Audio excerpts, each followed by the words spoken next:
Bonjour à tous et bienvenue dans le podcast Au cœur de la profession infirmière by La Source. Je m'appelle Anouk, je suis en 2e année de bachelor à La Source et grâce à ce podcast, j'espère vous donner envie de devenir infirmière ou vous donner le maximum d'outils pour votre avenir professionnel.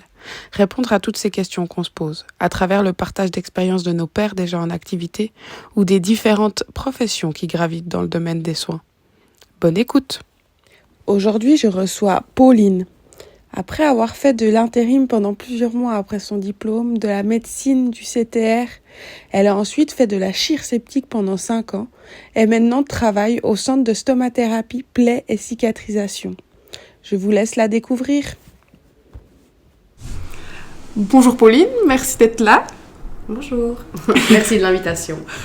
Avec plaisir. Du coup, on se retrouve aujourd'hui pour parler un peu de ton expérience et puis de ton vécu dans les soins.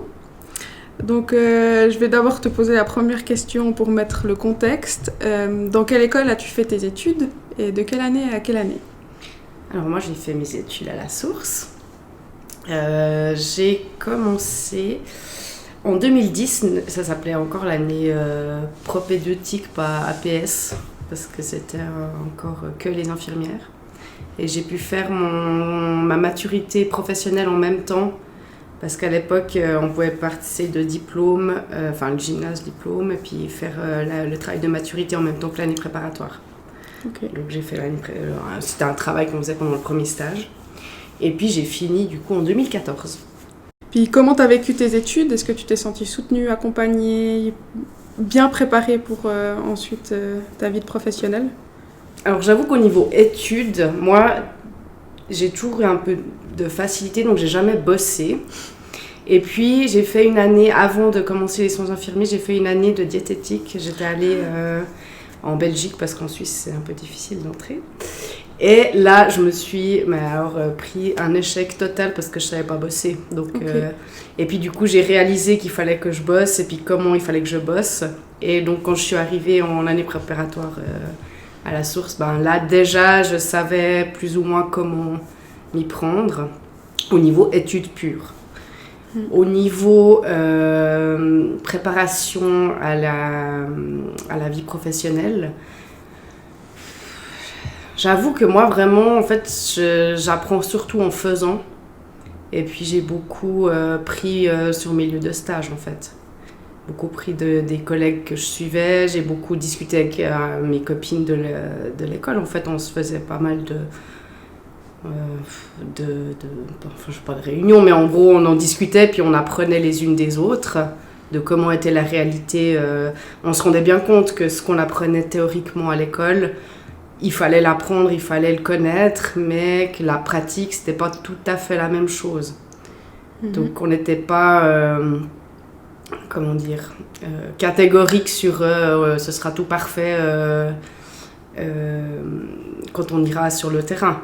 Puis ça vous faisait peur ? Mais non.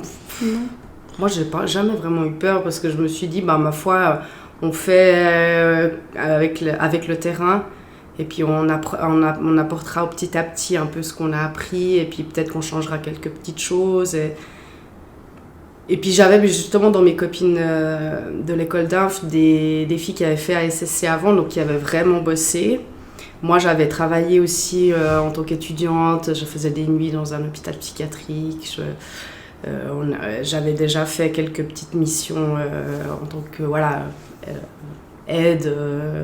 Et puis moi je suis diabétique de type 1, donc depuis l'enfance. Et donc j'ai toujours été en guillemets dans les hôpitaux. J'ai fait des camps médicalisés, j'ai accompagné des enfants quand moi j'étais plus âgée, donc adolescente et jeune adulte, pour justement avoir un peu un suivi on dit médical pour un enfant qui puisse ne pas penser à ça pendant son activité. Okay. Donc je vivais déjà un petit peu dans les soins. T'as beaucoup touché au médical avant voilà. d'être infirmière. Et puis ma mère est physiothérapeute en pédiatrie. Donc disons que la réalité du terrain, je l'avais un petit peu. Donc, et puis c'est ça qui t'a donné envie d'être infirmière, tu penses ? Ouais, je pense. Ouais. À la base, je voulais être diététicienne parce que justement pendant ces camps pour enfants diabétiques, C'était une équipe hyper dynamique, hyper sympa. On faisait des trucs trop chouettes. C'était apprendre en jouant. C'était... Ouais, puis ça avait l'air... Puis après, je me suis rendu compte qu'en fait, c'était quand même très centré sur une chose. Et moi, j'aime avoir le choix. Et puis, du coup, je me suis dirigée plutôt vers les soins infirmiers. Mais c'est vrai que le fait que ma mère soit dans le médical, que ma sœur, elle est infirmière aussi. Elle a 2 ans de moins que moi. Elle est aussi diplômée de la Source. Enfin, on est tout un peu dans le même... Puis c'est vrai que le diabète, c'est une grosse partie de ma vie, quoi. Okay. Et tu as déjà fait des stages en diabéto, du coup tu t'intéressais à ce monde-là ou pas forcément ? Pas vraiment, en fait j'ai fait un stage, mon stage mobilité, je suis allée en Martinique dans un hôpital pédiatrique, et enfin de la mère, de la femme et de l'enfant. Et dans le service où j'étais, il y avait des diabètes inauguraux. Et puis j'ai pris le lead de faire des espèces d'ateliers pour parler de mon expérience. Mais pour moi, c'était trop ma vie professionnelle, ma vie perso. J'avais pas du tout envie d'être 100% là-dedans. À un moment où j'en pouvais plus et que je voulais me diriger vers quelque chose de plus ambulatoire, on va dire, j'ai réfléchi au côté des diabétos. Mais de nouveau, c'est un peu ce frein-là de... c'est ma vie privée, j'ai pas envie de réfléchir à ça tout le temps. Et puis des fois, ça peut faire effet miroir un petit peu. Mais ça, je trouve que c'est bénéfique, parce que moi, je travaille justement maintenant avec des patients qui ont des maladies chroniques. Et le diabète, c'est une maladie chronique. Et le fait que les professionnels ne vivent pas ce qu'on vit, moi, je l'ai expérimenté. Donc, je sais que quand un patient avec une stomie me dit « Oui, mais bon, il n'y a personne qui me comprend », oui, je sais. Parce que moi non plus, personne me... Enfin, à part mes pères, quoi. Ouais. Donc, j'ai l'impression que j'arrive quand même au niveau de l'empathie, grâce à mon diabète, à me mettre un petit peu... Parce que j'en parle ouvertement, je trouve que c'est mieux. Mais j'en parle aussi des fois à mes patients en disant que moi j'ai vécu ça quand j'étais enfant, que il faut tout le temps penser, et puis que je comprends que d'avoir quelque chose comme ça sur soi aussi, moi j'ai des cathéters, etc., c'est pas quelque chose de facile. Un peu, pour se mettre un peu à la hauteur du patient. Au final, dans ton métier, tu le catégoriserais presque comme étant un atout, cette expérience de la maladie chronique. Ouais. Et puis, du coup, tu nous as un peu parlé de stomathérapie, donc ça, c'est ce que tu fais actuellement. Oui. Mais avant, tu as fait de la chirurgie septique. Est-ce que tu peux nous expliquer ce que c'est la chirurgie septique ? Donc, la septique, ça veut dire, on dit, infection. Et puis, donc, au CHUV, c'est un service, je crois qu'il y en a un au CHUV. Il doit y avoir quelque chose au HUG, mais c'est quand même très rare, ce genre de service. Donc, il y a plusieurs spécialités. Il y a de la traumatologie, de la chirurgie vasculaire, de la chirurgie de la main, de la chirurgie plastique et de la chirurgie viscérale. Et dans tous ces domaines de chirurgie, il y a certaines pathologies, certaines interventions qui ont un risque avec certaines autres pathologies de faire des infections. C'est un peu difficile. Et du coup, au sein de ce service, c'est principalement quoi les soins que tu fais Justement, c'est ça qui est cool. Il y a vraiment beaucoup. De tout. Du coup, il y a beaucoup de pansements. Ça, c'est c'est ce que j'aimais beaucoup. Il y a pas mal de gestion justement diabète, AOMI, enseignement aux patients, alimentation, parce que souvent ces patients-là sont dénutris, donc ils cicatrisent pas bien, donc il y a toute une éducation. Éducation au diabète, j'imagine aussi, il y a une mauvaise gestion du diabète. Oui, il y a aussi pas mal de patients avec des addictions, que ce soit alcool, tabac, drogue, etc.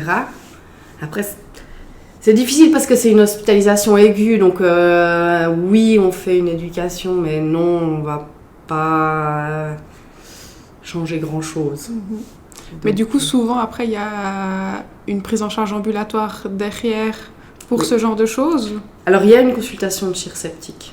Okay. Mais c'est surtout... il y a aussi tout ce côté-là, mais c'est surtout un suivi de la plaie en elle-même, et puis de l'état infectieux, etc. Okay. Mais du coup, ça nous permet de faire un lien aussi avec ce que tu fais maintenant. Donc, tu es au centre de stomathérapie de plaies et de cicatrisation. Donc, c'est aussi ce genre de patients que tu rencontres dans ce secteur-là? Oui, alors du coup, sans infection. Sans infection, cette fois. Okay. Voilà. Donc moi, j'ai fait un CAS en plaie cicatrisation parce que le traitement de plaie, ça m'intéressait. Et puis là, il y a 2 ans, 1 année et demie, j'ai eu l'occasion d'aller faire un remplacement congé maternité à la cellule plaie au CHUV. Donc c'est un service qui était à l'interne du CHUV. On allait dans les services donner notre expertise pour des patients quand les infirmiers ne savaient pas trop quoi faire. Et puis là, c'est à peu près de tout en fait, hein. Mais surtout des plaies de pression, des ulcères, des plaies de pieds diabétiques. Ouais, c'est surtout ce genre de choses, ou bien par exemple la pose d'un VAC, ou là en ce moment on met beaucoup de VAC qu'on appelle instille, qui vont débrider en même temps. Ça, c'est des choses que les équipes n'ont pas forcément l'habitude, et puis c'est quand même un truc qui a l'air très difficile. Donc nous, on met les choses en place, on donne notre expertise. Et puis du coup, j'ai fait 8 mois pour le remplacement. Puis après, il y a un poste qui s'est ouvert, et en fait, ils ont décidé de regrouper 2 services, qui est la cellule plaie et la stomathérapie. Parce que la stomathérapie, c'est aussi un petit peu en relation avec la peau. Est-ce que tu peux me définir ce que c'est, stomathérapie? J'imagine que pas tout le monde connaît. Ouais, voilà. Donc la stomathérapie, en fait, ça veut concrètement dire, stoma, ça veut dire bouche. Et puis en gros, c'est l'abouchement d'un intestin à la paroi de l'abdomen. Donc il y a des stomies digestives, soit avec l'iléon, soit avec le côlon, soit il existe aussi des split-stomies, enfin bref, c'est très large. Et il existe aussi des stomies urinaires, où là on prend un morceau d'intestin aussi, ensuite on relie les 2 autres, puis on met les uretères directement sur l'intestin, et c'est l'intestin qui sort. C'est quand ils enlèvent la vessie à ce moment-là. Donc il n'y a plus de vessie, donc ils font sortir les urines par le morceau d'intestin où ils ont mis les uretères. Et puis il y a plusieurs... dans le côté urinaire, il y a des problèmes oncologiques, il y a des problèmes d'incontinence, il y a des problèmes de choses comme ça. Et puis du côté digestif, il y a toutes les maladies inflammatoires comme la maladie de Crohn, la rectocolite ulcéreuse, et puis tout ce qui est oncologique. Et encore, il y a aussi d'autres choses avec des constipations chroniques, des choses comme ça où la stomie a décidé à être faite. Et du coup, la stomathérapeute, on s'occupe de la stomie et de l'état cutané au pourtour de la stomie et de l'appareillage de cette stomie. Parce qu'il faut mettre une poche, un anneau, il faut que ce soit adapté, la bonne ouverture, le bon matériel, pas qu'il y ait de fuite, etc. Puis vous vous occupez aussi de la... Parce que personnellement, je sais qu'il y a beaucoup de patients qui s'occupent eux-mêmes de leur stomie, etc. Donc vous les éduquez aussi à ça ou... Voilà, on fait l'éducation. Et puis dans la formation de stomathérapeute, il y a aussi une petite partie plaie. Ok. Ce qui fait que, en gros, l'équipe de stomathérapie, donc là je vais partir avant qu'on soit réunis, avait 3 rôles. Un rôle à l'externe, on appelle ça, où ils allaient chez les patients pour surveiller les stomies post-opératoires ou alors quand il y avait un contrôle à faire, mais seulement chez les patients qui sont chez le CMS parce qu'il y a un accord avec le CHU. Mais elles allaient aussi chez les patients quand il y avait besoin d'un avis aussi pour les plaies au CMS. Maintenant, le CMS, ils ont formé des spécialistes plaies. Donc, on ne va plus à l'extérieur chez les gens. Par contre, elles vont encore dans les EMS. Parce qu'il y a aussi un accord avec le CHU. Donc ça, c'est le premier rôle. Deuxième rôle, c'est à l'interne du CHUV. Donc en pré-opératoire, mais souvent on les voit en consultation, ou en post-opératoire immédiat. On les revoit tous les 2 jours pour surveiller la stomie au début et faire l'éducation aux patients. Parce que la seule chose qu'ils sont censés faire eux-mêmes pour rentrer à la maison, c'est vider la poche. Et puis après, il y en a qui veulent apprendre, il y en a qui ne veulent pas apprendre à faire le changement de poche. Même s'ils sont totalement autonomes après 5 jours, ce qui est quand même assez rare, parce que déjà ils doivent se remettre d'une anesthésie, et puis c'est quand même nouveau, c'est quand même un peu choquant d'avoir un intestin au ventre, etc. Mais même s'ils sont totalement autonomes, souvent on laisse quand même les soins à domicile parce qu'il faut qu'ils s'habituent aussi à chez eux, puis c'est pas un soin aussi qui se fait comme ça en claquant des doigts. Donc, donc l'enseignement continue à domicile avec les infirmiers du CMS et par nous, quand ils sont sur notre région, justement, c'est là que mes collègues à l'externe vont chez le patient et puis ils continuent l'enseignement, mais elles vont une fois, et puis s'il y a un souci, elles retournent. Mais c'est vraiment le CMS qui fait un peu l'enseignement aussi après. Le suivi continue. Voilà. Et il y a le côté ambulatoire, où là, justement, on convoque les patients préopératoires. Ok. Parce que c'est très important d'expliquer qu'est-ce qu'une stomie, comment ça va être la vie après. L'impact. Exactement. Parce que déjà, quand on les prépare, c'est pas facile. Mais alors, si on leur explique rien, c'est hyper difficile. C'est ce que je dis à mes patients.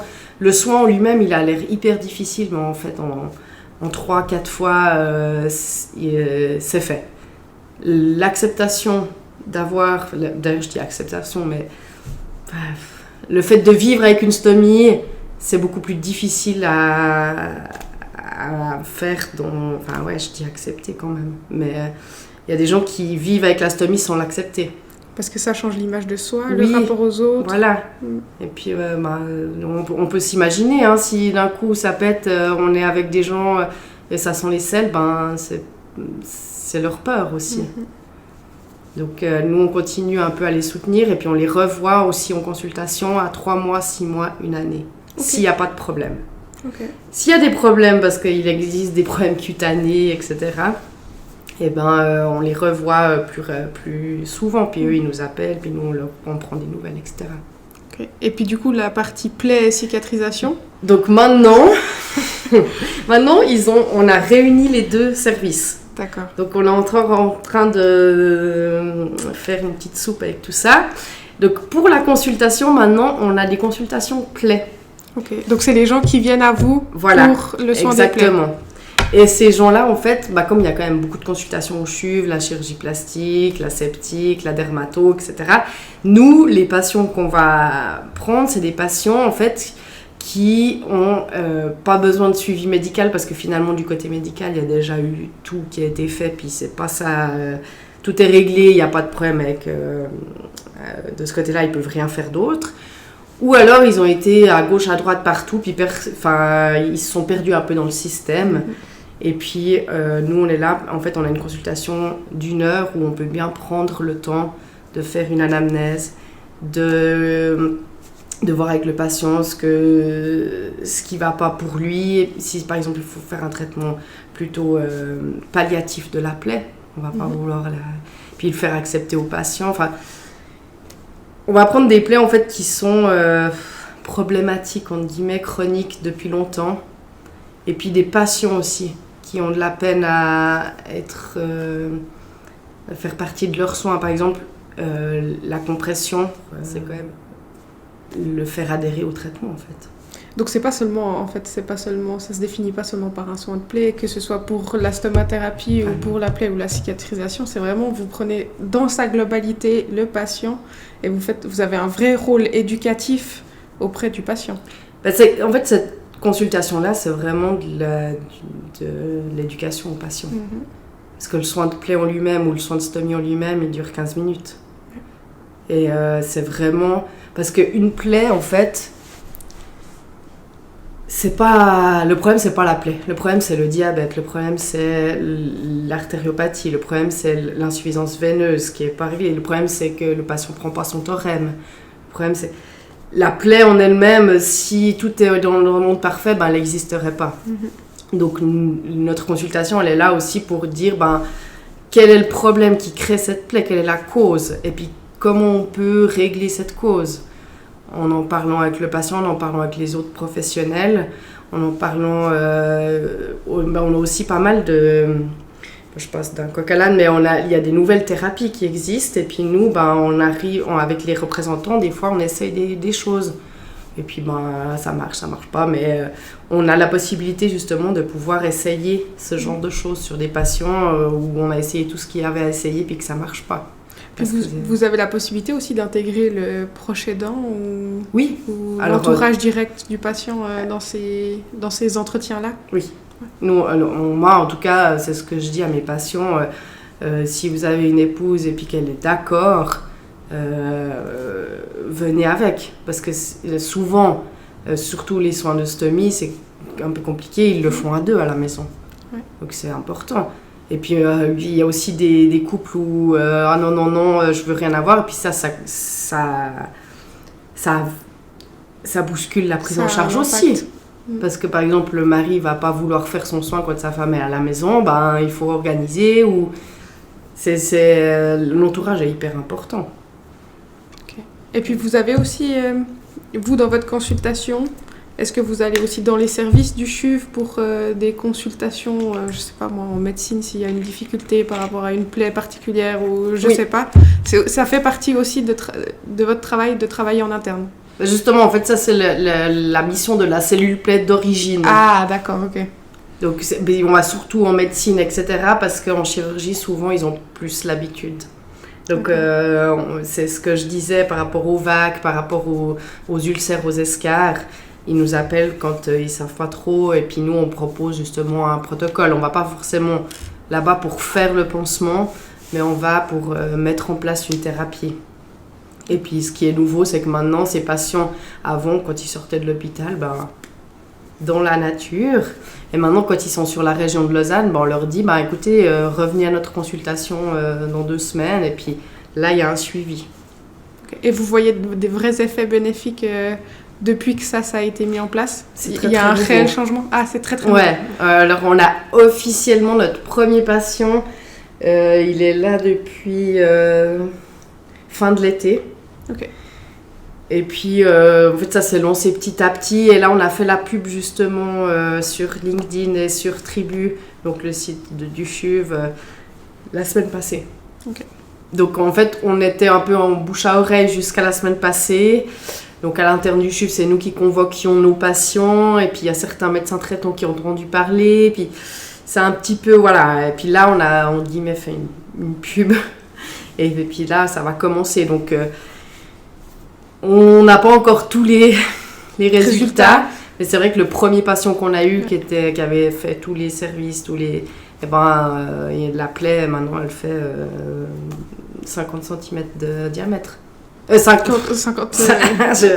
millimètres ou 50 cm 5 mm de diamètre, alors qu'à la base, il en avait plein les jambes.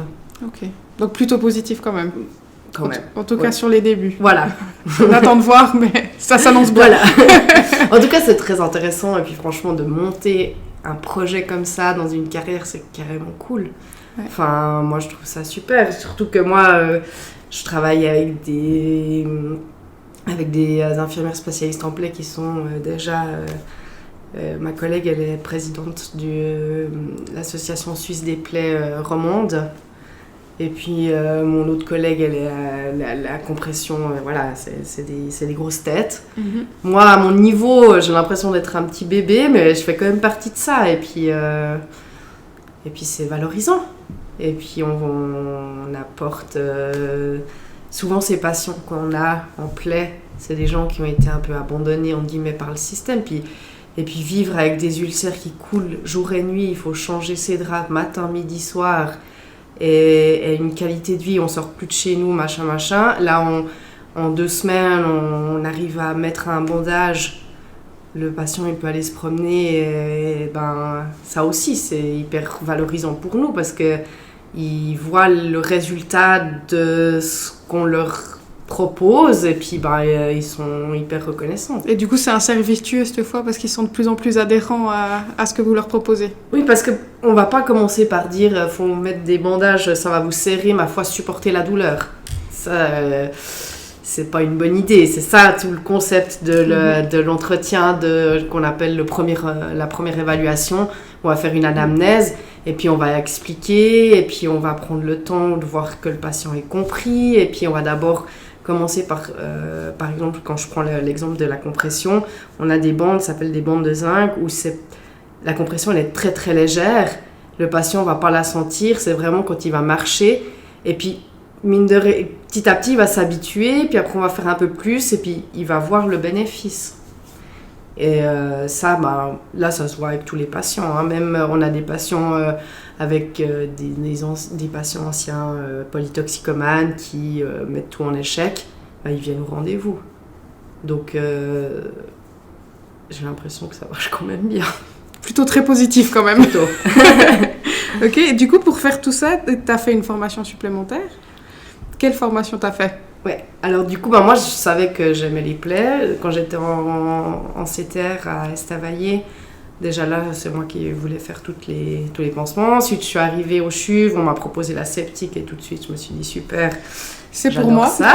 Donc j'ai bien appris avec des gens qui étaient là depuis longtemps, qui avaient une bonne expérience. Et puis j'ai profité d'une occasion où il y avait de moins en moins de spécialistes plaies dans le service. Et puis du coup, j'y suis allée, j'ai demandé pour faire un CAS. Ok. Et puis ce CAS, il se fait à Genève, dans la HES. Et c'est sur 6 mois. C'est 3 jours de cours par mois, sur 6 mois. Et puis c'est hyper complet, c'est hyper intéressant, mais par contre, faut y aller avec du courage. Hein.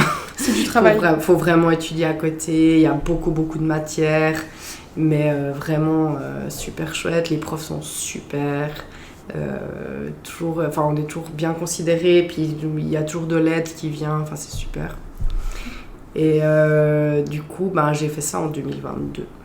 Et ça, du coup, ça comprenait les soins des plaies et la stomathérapie, ou tu as dû faire une autre formation pour la stomathérapie? Non, alors là, il n'y a pas la stoma. Okay. En fait, la stoma, en gros, le poste qu'ils me proposait, c'était plaie et stoma. Et puis, moi, je voulais absolument être dans ce service. Donc, je me suis dit, let's go, la stoma, je la prendrai. Donc, la stoma, en fait, j'ai un peu appris avec mes collègues. Okay. Formation plutôt interne. Voilà, pour l'instant, c'est du sur le tas. Mm-hmm. Et puis, j'ai eu l'occasion de faire une formation courte. Donc, c'est une formation qui vaut 4 crédits, je crois, fin de l'année passée. Je suis en train de la terminer là maintenant. C'est les HUG et puis la HES de Genève qui proposent cette formation sur 6 jours de cours. Et puis, en fait, pas on survole, mais on a un peu de théorie et puis un peu d'entretien thérapeutique, parce que ça se fait beaucoup par là, la stomathérapie. Les plaies aussi, mais la stoma surtout avec le préopératoire, etc., l'éducation du patient. Et c'est pas une formation officielle, donc je suis pas reconnue stomathérapeute. Mais c'est quoi la formation officielle de La formation officielle n'existe pas en Suisse romande. Okay. Je crois qu'il y a Suisse allemande, mais je suis pas sûre. Les Suisses romands vont en France, ça s'appelle Esford. Okay. Et ça, je suis même pas sûre combien de temps c'est. Mais c'est 3. C'est divisé en 3, donc il y a les plaies, l'incontinence et la stoma. Ok. Donc c'est vraiment un gros truc.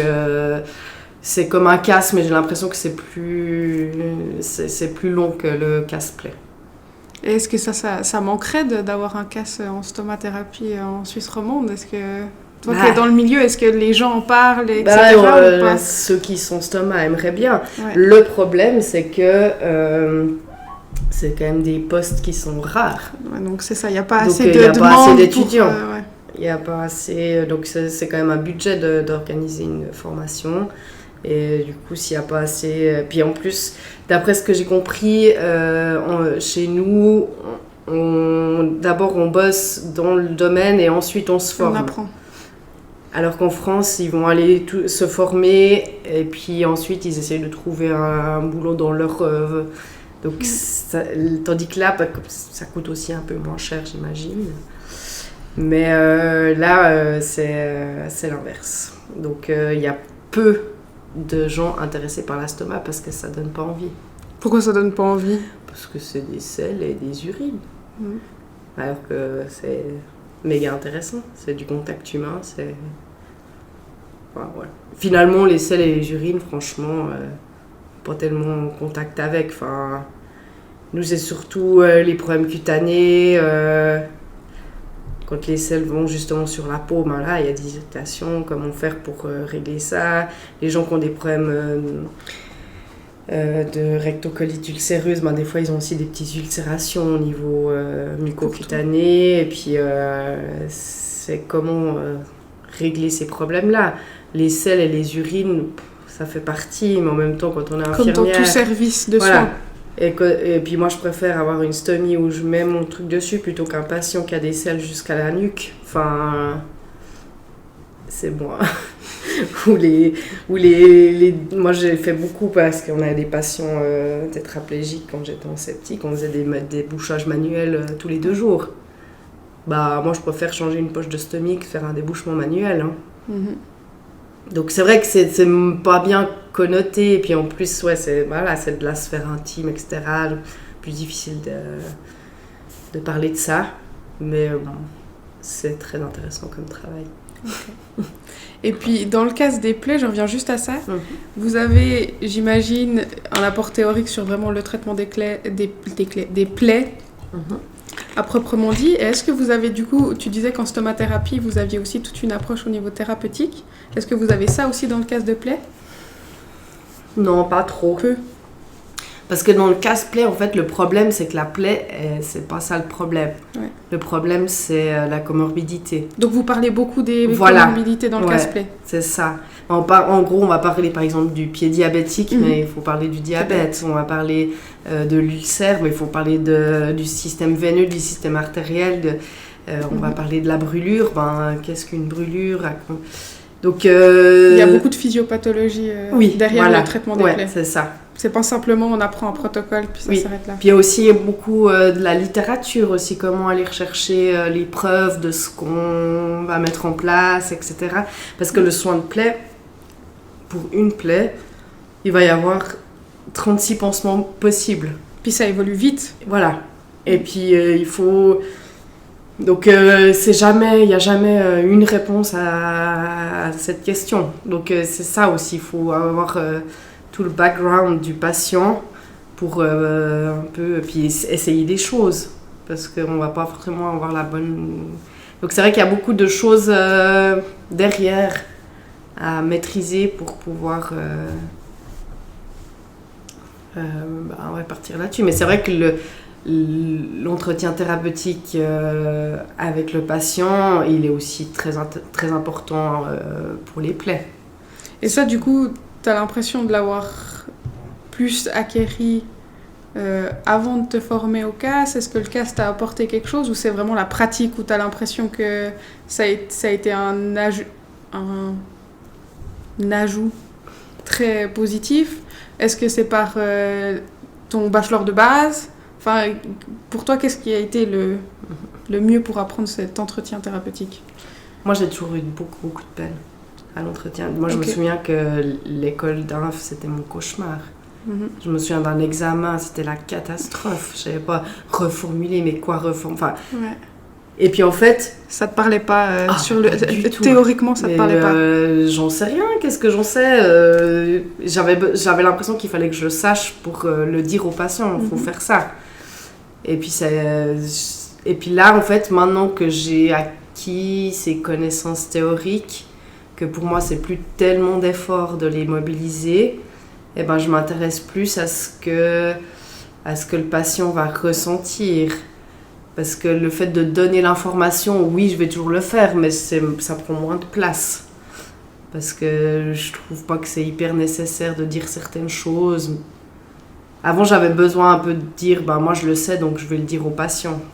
C'est-à-dire que maintenant, je vais le dire, ce patient-là, il n'a pas besoin de savoir ça, parce que... Ça lui apporte rien à lui. Ça va rien lui apporter. Donc, j'ai l'impression qu'en fait, la connaissance théorique a été importante pour moi pour pouvoir justement réfléchir à comment l'apporter au patient. Et puis comment pouvoir entrer en communication avec lui. Parce qu'avant, c'était tellement important pour moi, cette connaissance théorique, que finalement, je ne voyais pas comment le patient ressentait ce que je lui envoyais en débit de parole, en fait. Puis ça, c'est venu vraiment à force de faire et sur le terrain. Ouais. T'as l'impression de te l'avoir approprié à ce moment-là. Voilà. Et puis, au moment où je me rends compte que je communique comme ci, comme ça, bah, c'est là que je me dis, ah bah tiens, effectivement, cet entretien thérapeutique, c'est peut-être le moment de m'y intéresser, de savoir comment, parce que c'est quand même important, toutes ces histoires de justement reformulation, de faire un résumé à la fin, c'est des choses qui... Mais avant, je n'arrivais pas à les emmagasiner parce que je ne voyais pas l'intérêt. Il a fallu que tu fasses du sens, en fait, à l'entretien thérapeutique. Ouais, c'est ça. Okay. Et ça, c'est venu, du coup, vraiment sur le terrain, mais tu dirais que ça l'était déjà quand tu étais en service, ou ça c'est vraiment venu à partir du moment où tu as commencé à faire cette consultation ambulatoire Bah, ça est venu petit à petit, et déjà je voyais qu'en sceptique, quand j'étais sur la fin où j'étais en guillemets une expérimentée, je voyais que je faisais plus que du faire. Je faisais aussi de la communication avec le patient. Et puis bah là, clairement, notre raison de vivre, en guillemets, de cette consulte et de ce service, c'est quand même beaucoup l'enseignement aux patients. Et puis, donc oui, là, je suis un peu... face à ça, je suis un peu obligée, en guillemets. Mais je trouve... Enfin, je suis pas obligée, en fait, parce que je trouve qu'il y a du sens, mais c'est comme ça que ça fonctionne. Mais j'y suis arrivée là parce que justement, j'ai trouvé que c'était important. Du coup, est-ce que tu peux nous parler de qu'est-ce que tu préfères dans ton métier ? J'ai l'impression que la relation patient ressort principalement, mais est-ce que je me trompe ou pas ? Oui, alors moi, c'est la relation, mais pas que aux patients, avec mes collègues aussi. C'est l'échange, c'est le partage de ressentis, mais aussi de connaissances. Ouais, je pense que j'ai toujours été attirée par ça. Mm-hmm. Et puis bah, moi, j'aime beaucoup aussi l'acte technique. Le fait de débrider une escarre, ça me met toujours en joie. Il y a des gens que ça ne met pas en joie, je pense. Moi, j'adore ça. Mais c'est vrai que ça, bah, oui, c'est important parce que il faut faire des choses qu'on aime bien faire, mais je pense que tout ça, le faire sans avoir le contact et la satisfaction que la personne en face est contente de ce que tu as fait, ben, c'est pas vraiment... voilà, quoi, c'est comme... c'est pas très valorisant. Voilà. Puis même pas c'est pas valorisant, c'est que ça servirait pas à grand-chose, quoi. Donc oui, alors c'est vrai que j'aime l'acte technique. Je ferai pas que des entretiens thérapeutiques genre en psychiatrie. Du coup, tu as trouvé un peu le poste idéal pour pouvoir combler tes 2 centres d'intérêt principaux. Voilà, ouais, non, c'est top. Et du coup, à contrario, c'est quoi les principales difficultés selon toi dans ton poste ? Bah, il y a beaucoup de responsabilités quand même. Donc justement, je parlais des collègues, donc moi j'ai de la chance d'avoir une équipe avec qui on s'entend super bien et surtout on se soutient et on travaille vraiment. Là j'ai parlé de la consultation, il y a une personne qui fait la consultation, mais il y a les gens dans le bureau à côté. Moi, quand je vois un patient, j'appelle minimum une de mes collègues pour valider ce que je suis en train de faire. Parce que, comme je l'ai dit avant, déjà, il n'y a pas une seule solution pour traiter une plaie.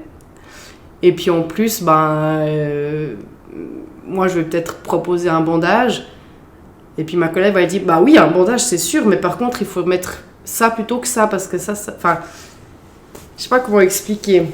On va avoir la même idée, mais on va penser à d'autres petites choses. Ou bien, par exemple, il y en a une qui va dire au patient, mais vous mettez vos bagues, puis il va dire oui. Puis il y en a une autre qui va dire, mais vous prenez vos diurétiques. Puis moi, je n'y avais pas pensé à ça. Enfin, donc, j'ai oublié de quoi je parlais. La difficulté principale. Donc, la responsabilité.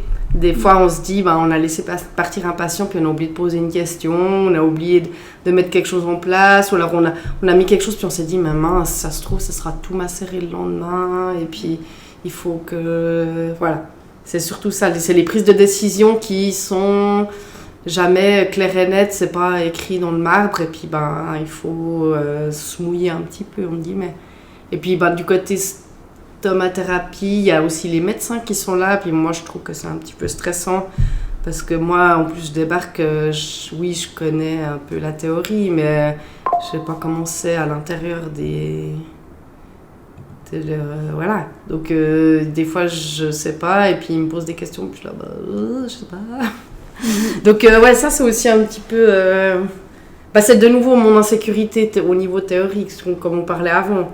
Une fois que tout ça, ce sera acquis, tu te sentiras plus à l'aise. Voilà. Et puis, concrètement, un pansement, si je mets un mauvais pansement pendant 2 jours, c'est pas une erreur vitale. Enfin, ma foi, ça va peut-être péjorer un petit peu, puis après, on refait un autre truc qui va...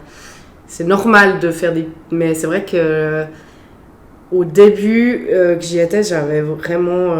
il fallait que je valide avec mes collègues. Mais c'est pas facile, je trouve, cette notion de responsabilité dans le parcours infirmier. Ouais. Parce que même dans un service lambda, il y a une responsabilité quand on administre les médicaments, quand on administre toutes sortes de soins. En fait, il y a une responsabilité dans chaque geste qu'on fait dans la journée. Et je trouve que des fois, on a tendance à le voir trop bas. Comme si c'était une banalité de faire toutes ces choses-là. Et non, il y a une responsabilité à chaque fois. Et je trouve ça chouette que tu le soulignes. Oui. Non, c'est sûr. Puis même, là, je dis entre mes collègues qui ont plus de connaissances que moi, mais concrètement, nous, on est en délégation médicale, mais sauf que certains médecins, ils nous délèguent parce qu'ils savent pas ce qu'ils doivent faire. Donc, en gros, on a la responsabilité médicale, mais voilà, c'est aussi pas facile des fois dans ces... Mais c'est ce que je disais, moi j'ai la chance d'avoir justement des collègues qui sont soutenants, qui sont présentes, avec qui je peux discuter. Donc ça, c'est moins stressant pour moi. Parce que c'est vrai que, par exemple, moi je vais voir des patients seuls. Ouais. Et au début, j'étais un peu là, faut que je fasse. Puis maintenant, je dis, écoutez, ma collègue est là demain, là on referme, c'est pas grave, je viendrai demain. Donc maintenant, j'assume plus de dire, je sais pas. Ouais. Mais... parce que quand on a une responsabilité, on a l'impression qu'on doit faire. Et puis, pas forcément. C'est aussi une responsabilité de dire qu'on n'est pas compétent pour ça. Ouais. Et du coup, autre question plus large pour gentiment terminer notre entretien. Qu'est-ce que tu vois pour ton avenir professionnel ? De quoi tu as envie ? Là, concrètement, le poste où je suis, je le vois jusqu'à la fin de ma carrière. Ça m'intéresserait parce que mon premier amour, c'est les plaies quand même. Donc là, j'ai un gros pourcentage stomac et un plus petit plaie. Donc j'aimerais plus faire de plaies que de stomac. Et puis continuer à développer cette consultation. Et puis... là, c'est vrai que sur mes derniers postes, j'ai pas fait plus de 3 ans. J'ai beaucoup bougé parce qu'au bout d'un moment, je m'ennuyais ou j'avais besoin de plus. En CTR, j'avais fait le tour, j'avais envie d'universitaire. Et puis là, en fait, je me dis, ça va, il y a quelque chose à construire. Donc, je sais pas jusqu'où ça ira, mais là, je me sens bien. Donc, pour l'instant... Que ça continue comme ça. Et puis, on a la liberté quand même. On a des horaires super... c'est nous qui organisons notre journée. Oui, on a certains patients à voir, mais si je dois voir un patient à 9h et puis que finalement je peux pas, je le vois à 10h. Il n'y a pas de... Voilà, on s'organise comme on veut, on est libre, on a une responsabilité, oui, mais on peut l'organiser comme on veut. Et puis, du coup, pour terminer cette fois, quel serait le conseil numéro 1 que tu donnerais à des étudiants ou futurs étudiants infirmiers ? Pas facile.